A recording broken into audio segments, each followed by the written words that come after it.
Helen was 76 years old, standing on a rain-soaked sidewalk with 2 battered suitcases and $47 in her pocket. Everything she owned in the world fit into those cases. The apartment building behind her, the place she'd called home for 30 years, was no longer hers. The eviction notice had come 3 weeks ago. She'd read it over and over, hoping the words would change. They never did. The landlord, a man in his 40s with cold eyes and an expensive watch, had barely looked at her when he handed her the final warning. The building had been sold to developers. Everyone had to go. No exceptions. Not even for a 76-year-old woman with nowhere else to turn. The rain started as a drizzle, then grew heavier. Helen stood there, frozen, watching water pool around her shoes. Her hands trembled as she gripped the handles of her suitcases. People walked past her without stopping. Without even glancing her way. She might as well have been invisible. She thought about calling her daughter. But Anna hadn't returned her last 3 calls. The silence said everything Helen needed to know. A delivery truck splashed past, soaking the bottom of her coat. Helen flinched, then slowly began walking. She didn't know where she was going. She just knew she couldn't stand there anymore. She found a bench in a small park 6 blocks away. The wood was damp, but she sat anyway. Families moved through the park, children laughing, parents pushing strollers, couples holding hands. Helen watched them all, feeling the weight of her own emptiness pressing down on her chest. When had she become someone the world didn't see anymore? The rain stopped, but the gray sky remained. Helen counted the money in her purse 3 times. $47. A single night in the cheapest motel would take half of that. Food would take the rest. Then what? She walked to the public library as the afternoon light began to fade. Inside, it was warm and quiet. The librarian didn't ask questions when Helen sat at one of the computers. She opened a browser and stared at the screen, her mind blank. Her fingers moved almost on their own. She typed, affordable housing. The results made her stomach turn. Waiting lists. Income requirements. Application fees she couldn't afford. She scrolled until her eyes burned. Then she saw it. A different website. County auction listings. Properties no one wanted. She clicked through abandoned lots, foreclosed homes, rusted trailers. Then she stopped. Locked cabin. Remote location. Sold as is. Minimum bid, $7. $7. Helen leaned closer to the screen. The listing had no photo. Just a brief description: structure abandoned for 40 years, door chained shut, sold with no inspection or guarantee. No one had bid on it. The auction ended in 2 hours. She stared at the words. Locked cabin. 40 years. A place no one wanted to open. Her heart beat faster. It was insane. She had no car. No way to even get there. No idea what condition it was in. It could be rotting. Collapsing. Completely unlivable. But it was $7. And she had 47. Helen's hand hovered over the mouse. Around her, the library hummed with quiet activity. Outside, the streetlights flickered on. Somewhere in the distance, a siren wailed. She thought about the bench. The rain. The way people looked through her like she wasn't there. If you're watching this, subscribe and drop a comment telling us where you're watching from. We'd love to know you're part of this story. Helen clicked the button. The screen refreshed. Congratulations. Winning bid, $7. She sat back, her breath shallow. She'd just bought a cabin she'd never seen. A place that had been locked for 40 years. What could possibly be inside a place no one wanted to open? Helen hadn't always been invisible. For 40 years, she'd worked at the Riverside Public Library. The same building. The same quiet corner desk near the history section. She'd arrived at 8 every morning and left at 5 every evening, helping people find books, answering questions, organizing shelves with careful precision. The work was simple, but it mattered. She mattered.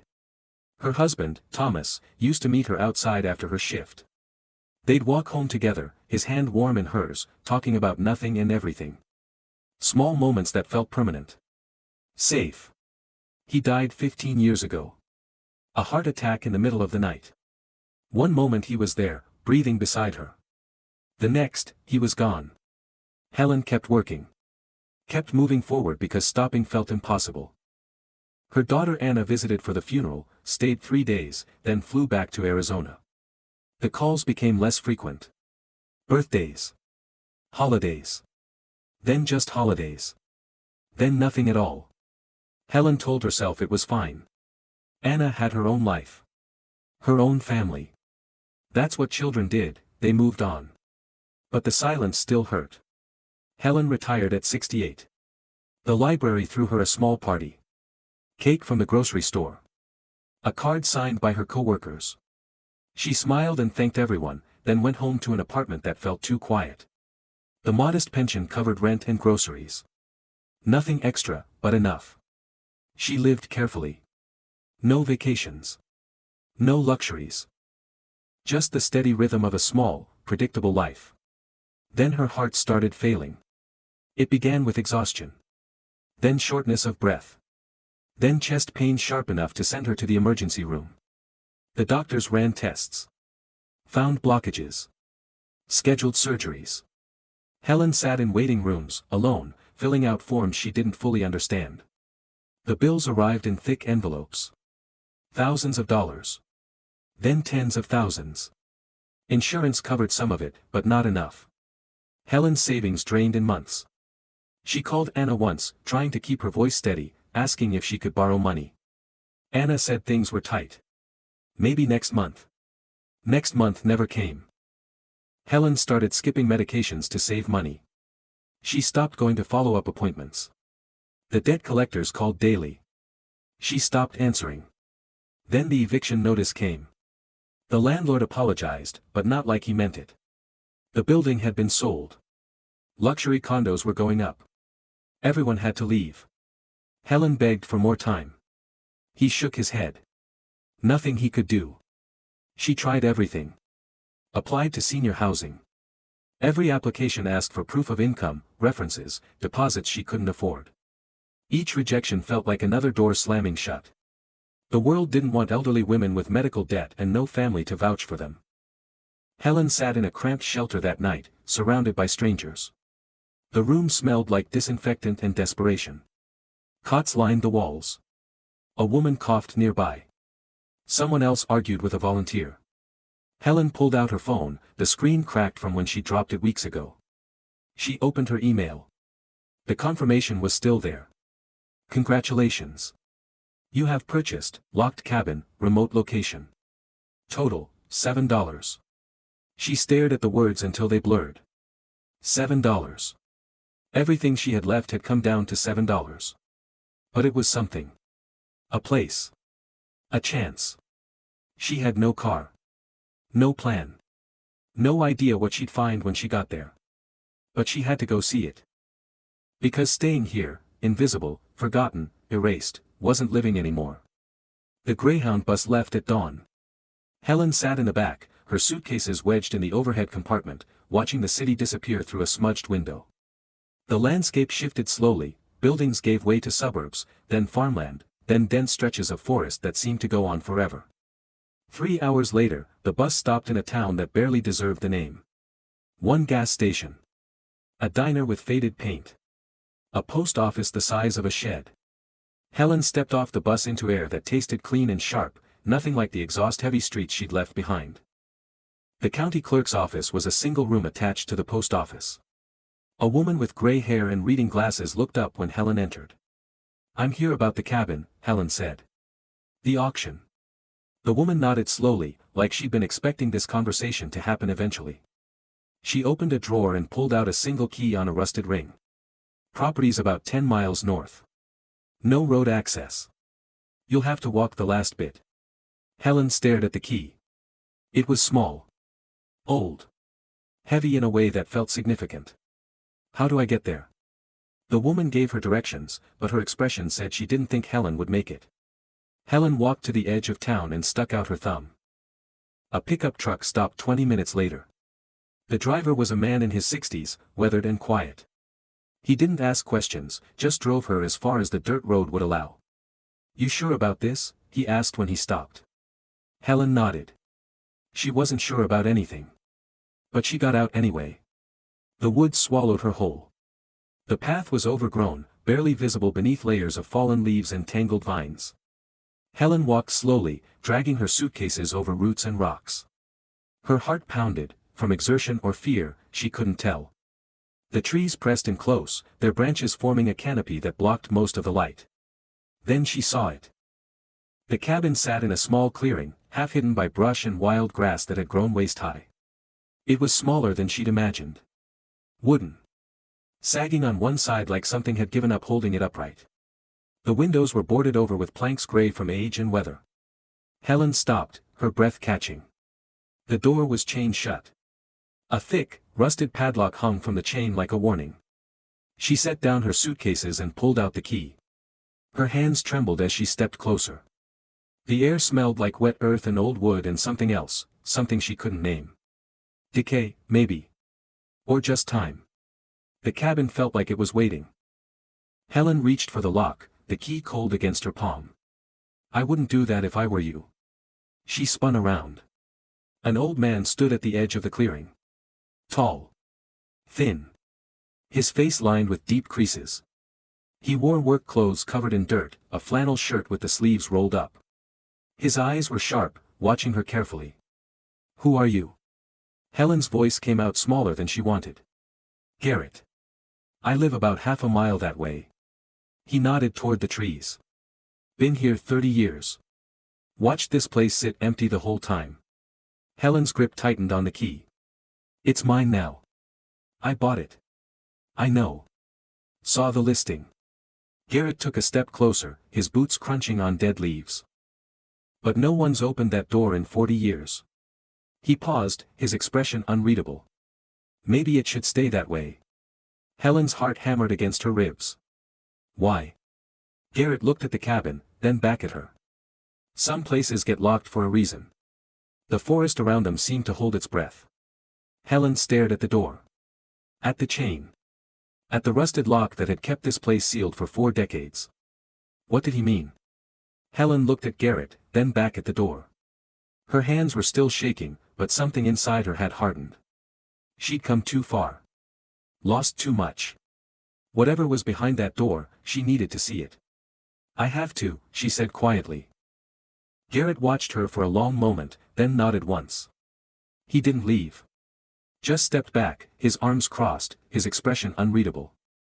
Helen faced the door again. She slid the key into the lock. It resisted at first, rust grinding against rust. Then something gave. The lock clicked. The sound echoed through the clearing like a gunshot.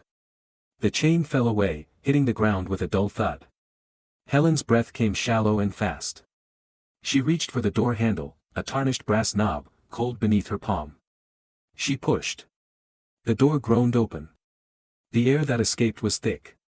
Stale. Like opening a tomb that had been sealed for decades.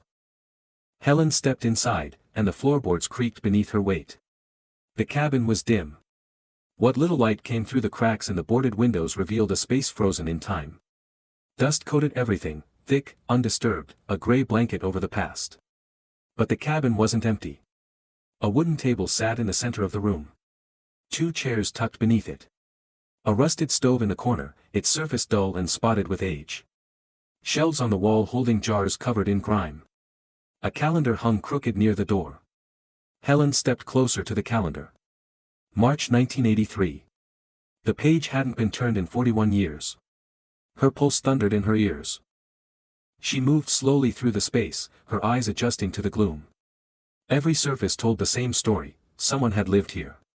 Eaten at that table. Cooked on that stove. Marked days on that calendar.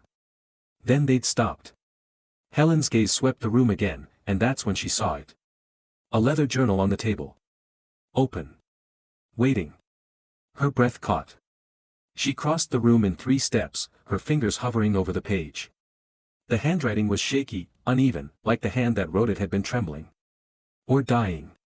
Helen read the words aloud, her voice barely a whisper. If you're reading this, I'm gone. But I left something for you. Check the floor. The words hung in the stale air. Helen's heart slammed against her ribs. She looked down at the wooden planks beneath her feet. They were rough, uneven, worn smooth in some places from years of footsteps. She knelt slowly, her knees protesting. Her fingers traced the edges of the boards, searching. Most were nailed tight. But then, one board shifted. Helen's breath stopped. She wedged her fingers into the gap and pulled. The board came up with a groan, revealing a dark space beneath. Inside was a metal box. It was small. Old. The surface scratched and tarnished. But solid. Real. Helen lifted it out with both hands. It was heavier than she expected. Something inside shifted when she moved it. Behind her, Garrett stood in the doorway, watching in silence. Helen set the box on the table. Her hands trembled as she wiped away a layer of dust. There was no lock. Just a simple latch, rusted but still intact. If you're still with us, hit that like button and tell us in the comments what you think is inside this box. We want to hear from you. Helen's fingers found the latch.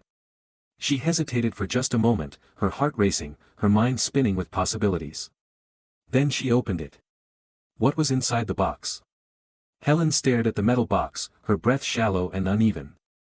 The surface was covered in a thin layer of dust, but underneath, she could see scratches and dents, evidence of years, decades, of being hidden away. Then she noticed something else. A piece of paper, yellowed and brittle, taped to the top of the box.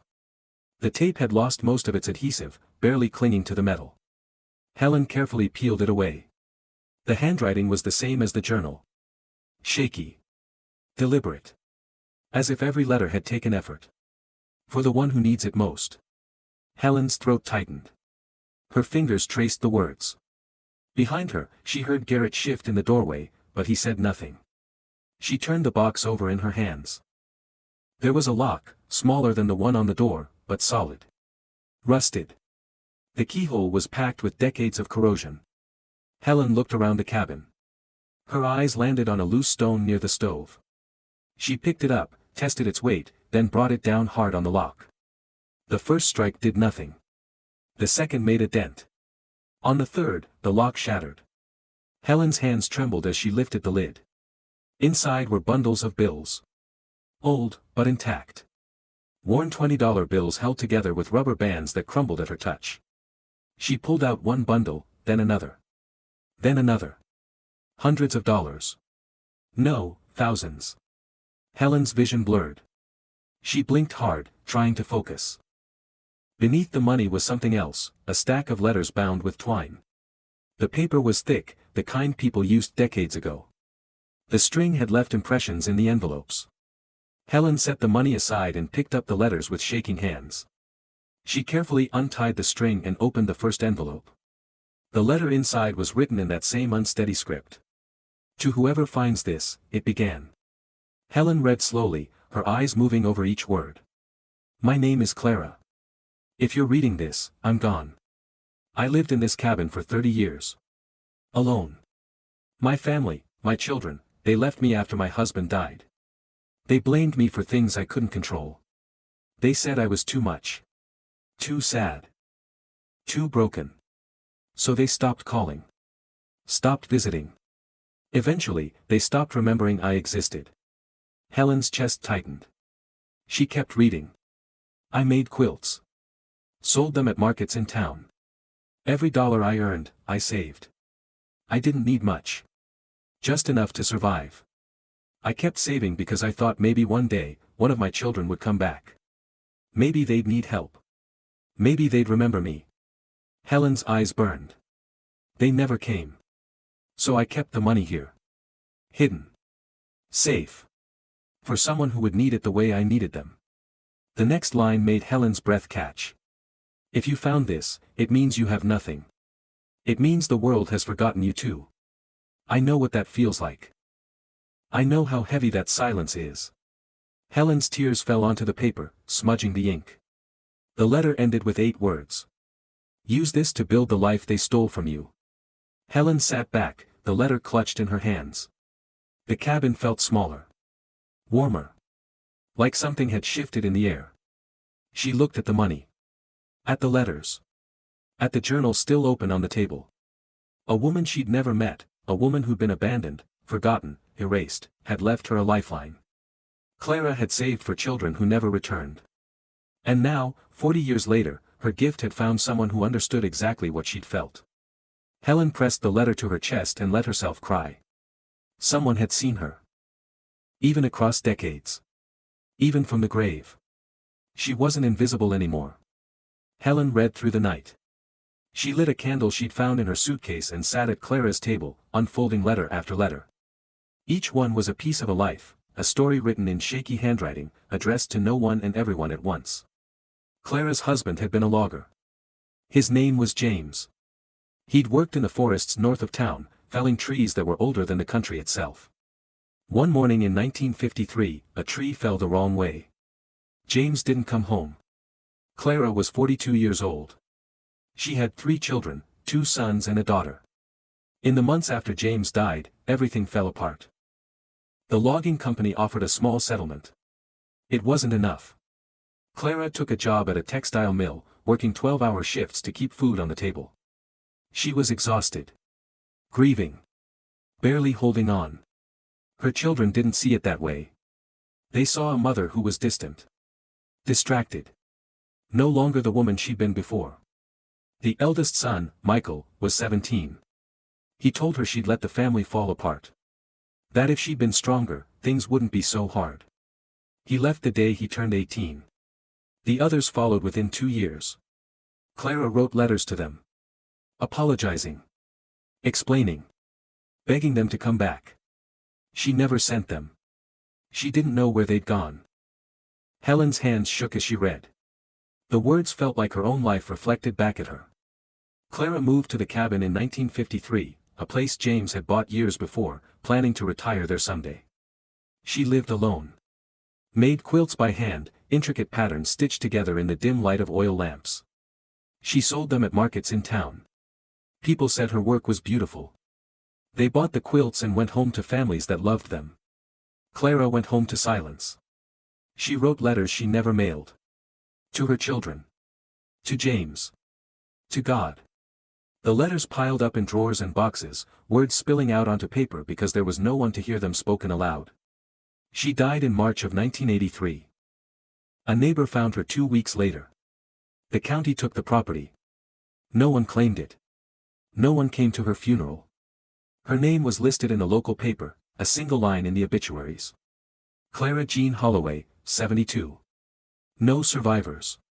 Helen set down the last letter and stared at the candle flame. The wax had melted into a puddle on the table. Clara had lived 30 years in this cabin. Alone. Forgotten. And then she died the same way. Just like Helen almost had. Helen stood slowly, her legs stiff from sitting. She walked through the cabin with new eyes. The furniture wasn't random, it was intentional. The shelves on the wall were hand-carved, sanded smooth, each one fitted perfectly into place. A quilt was draped over one of the chairs, faded but intact, the stitching still tight after all these years. Helen ran her fingers over the fabric. The pattern was a star. Dozens of tiny pieces sewn together with patience and precision. Clara had made this. Helen stepped outside. The moon was high, casting silver light over the clearing. She walked to the edge of the property and found something she hadn't noticed before, a small plot of land, bordered by stones. The earth was overgrown with weeds and wild grass, but underneath, she could see the remnants of rows. A garden. Clara had planted things here. Grown her own food. Built a life from nothing. Helen knelt and pulled away some of the overgrowth. The soil beneath was dark. Rich. Still good. She looked back at the cabin. It was small. Sagging. Forgotten by the world. But it was real. Clara had left more than money. She'd left proof that a life could be built, even in isolation. Even in grief. Even when no one was watching. Helen stood, brushing dirt from her hands. Clara had survived here for 30 years. And now, Helen would too. Helen started with the roof. She walked into town the next morning, Clara's money carefully folded in her pocket. The hardware store was at the end of Main Street, a weathered building with faded red paint and a bell that chimed when she pushed open the door. The man behind the counter looked up. He was older, maybe 60, with thick glasses and grease-stained hands. "Help you?" he asked. I need someone to fix a roof, Helen said. And windows. And probably more. The man studied her for a moment. You bought the Holloway place. It wasn't a question. Word traveled fast in small towns. I did. He nodded slowly. I know a guy. Does good work. Fair prices. He scribbled a name and number on a scrap of paper and slid it across the counter. Tell him Eddie sent you. The handyman's name was Marcus. He arrived 2 days later in a pickup truck loaded with tools and supplies. He was younger than Helen expected, maybe 40, with kind eyes and calloused hands. He walked the perimeter of the cabin, checking the foundation, the walls, the sagging porch. Then he climbed a ladder and inspected the roof. When he came down, he wiped his hands on his jeans. It's gonna take some work. But it's fixable. Helen nodded. How much? Marcus gave her a number. It was more than she wanted to spend, but less than she'd feared. She agreed. The work began the next day. Marcus tore away the rotted shingles and replaced them with new ones. The sound of hammering echoed through the clearing, breaking the silence that had held this place for 40 years. He repaired the sagging corner of the cabin, reinforcing the frame with fresh lumber. He removed the boards from the windows and replaced the cracked glass. Helen worked alongside him when she could. Clearing brush. Hauling debris. Sweeping out decades of dust and decay. Her hands blistered. Her back ached. But every night, she looked at the cabin and saw progress. Slowly, it transformed. The roof no longer sagged. The windows let in light, real, golden light that filled the space and chased away the gloom. Helen scrubbed the floors until the wood grain showed through. She cleaned the stove, oiled the rusted hinges on the door, washed the shelves Clara had carved by hand. She hung Clara's quilt on the wall above the bed, a bed Marcus had helped her move in from town. The star pattern caught the afternoon light, each stitch visible, each piece of fabric a testament to patience and care. Helen stood back and looked at it. The quilt didn't belong in a box or under dust. It belonged here. Alive. Seen. She turned her attention to the garden next. The plot was overgrown, choked with weeds and wild grass that had reclaimed the space. Helen spent 3 days clearing it, pulling roots, turning soil that hadn't been touched in decades. Her knees hurt. Her hands were raw.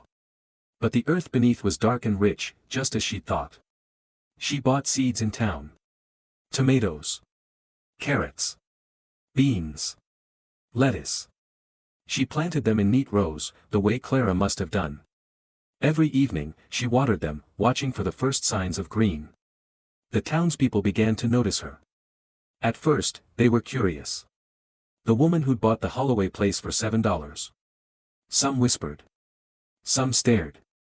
But a few were kind. The woman at the post office, Diane, smiled when Helen came in to pick up mail. Heard you're fixing up the cabin. That's good. Place deserves it. The man at the diner, Frank, started saving Helen a seat by the window. Coffee's on the house today, he'd say, waving off her money. And Garrett came by almost every evening. He never announced himself. Just appeared at the edge of the clearing with an armful of firewood or a bag of apples from his trees.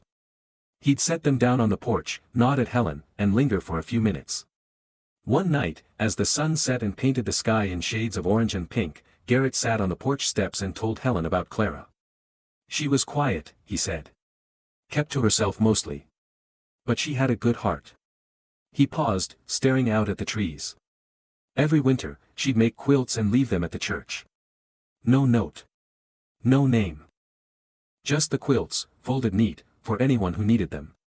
Helen listened, her throat tight. People in town knew it was her, Garrett continued. But she never took credit. Never asked for anything in return. He looked at Helen. She didn't have much. But she gave what she could. Helen thought about the money hidden under the floorboards. The letters. The life Clara had lived in silence. She sounds like a good person, Helen said quietly. She was. Garrett stood, brushing dirt from his jeans. World didn't see it. But that didn't stop her from being good anyway. After he left, Helen sat on the porch, watching the stars appear one by one. The cabin behind her was warm now. Solid. The roof didn't leak. The windows didn't rattle. The stove worked, filling the space with heat on cold nights. She'd used Clara's money to rebuild this place. But it was more than that. Clara's generosity hadn't died with her. It had been waiting. Hidden beneath the floorboards, sealed in a metal box, preserved across 40 years. And now it had found Helen, a woman who needed it just as desperately as Clara had once needed to give it. Helen made a decision that night. She would honor Clara's memory. Not by hoarding what she'd been given, but by passing it forward. The way Clara had passed her quilts forward. Quietly. Without expectation. Just because it was the right thing to do. Helen didn't know how yet. But she would find a way. Because Clara had taught her something the world had tried to make her forget. Even when you have nothing, you can still give something. Even when no one sees you, you can still matter. Helen stood and walked inside. The cabin smelled like fresh wood and soap and the faint, lingering scent of the quilt on the wall. She lit a candle and sat at the table, Clara's table, and opened one of the letters. She read it slowly, feeling less alone than she had in years. Outside, the garden waited. The seeds she'd planted were beginning to sprout, small green shoots pushing up through the soil, reaching for the light. Life was growing here again. And Helen was part of it. 3 weeks after the roof was finished, Helen decided to clean the attic. She'd avoided it until now. The ladder was narrow and steep, and the space above was dark, filled with cobwebs and the mustiness of decades. But the rest of the cabin was clean, and Helen couldn't leave one corner untouched. She climbed carefully, a flashlight clenched between her teeth, and pulled herself up into the cramped space. The attic was smaller than she expected. The ceiling sloped low on both sides, and the air was thick with dust. Boxes were stacked against the walls, old, falling apart, their contents long forgotten. Helen opened a few. Moth-eaten fabric. Rusted tools.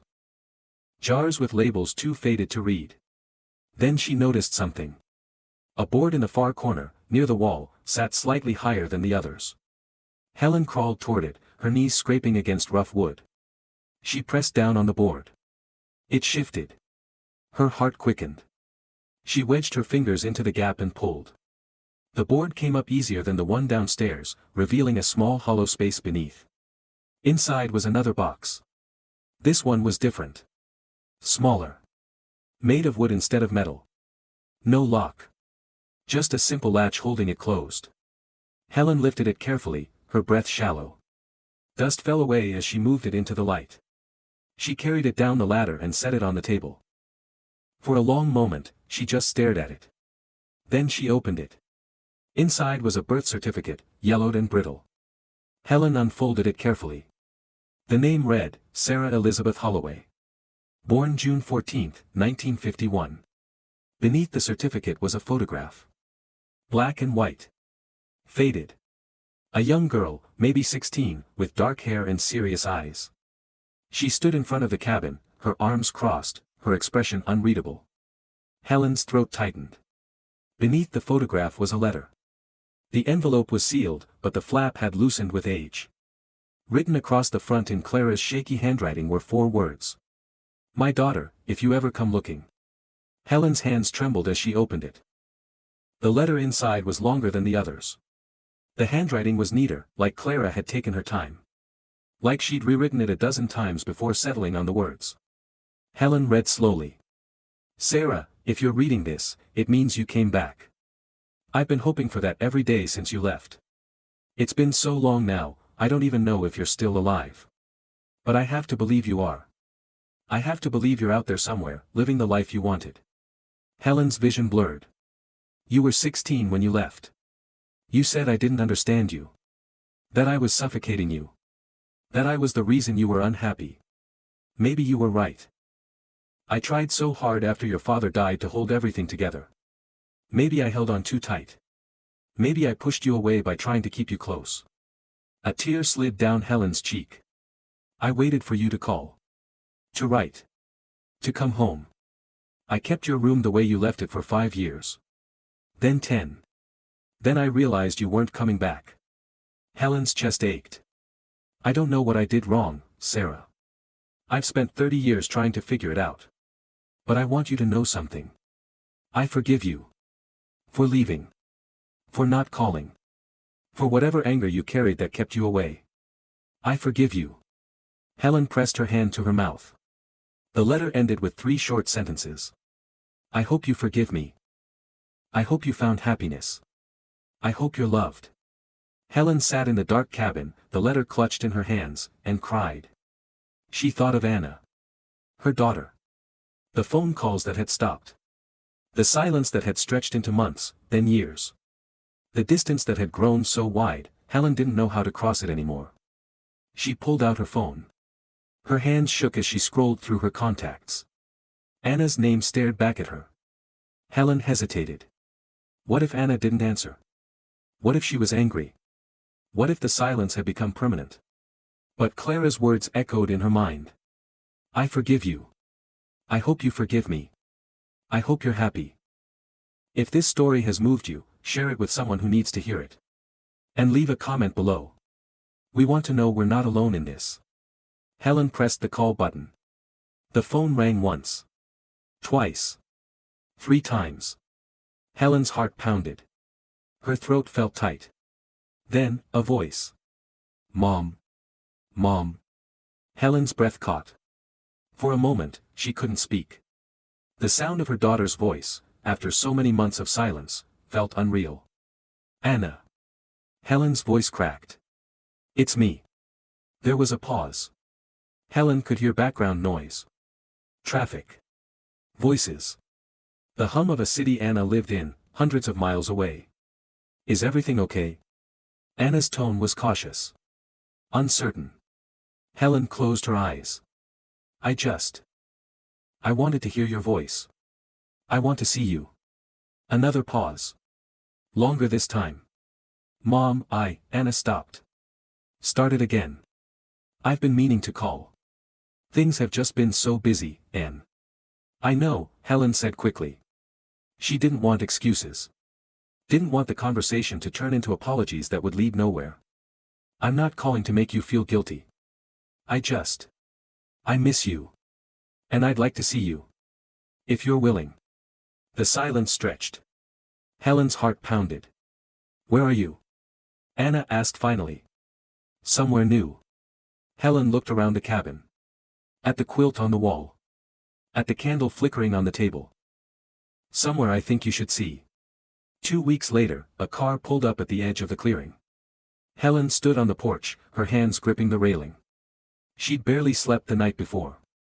Cleaned the cabin 3 times. Made the bed with fresh sheets.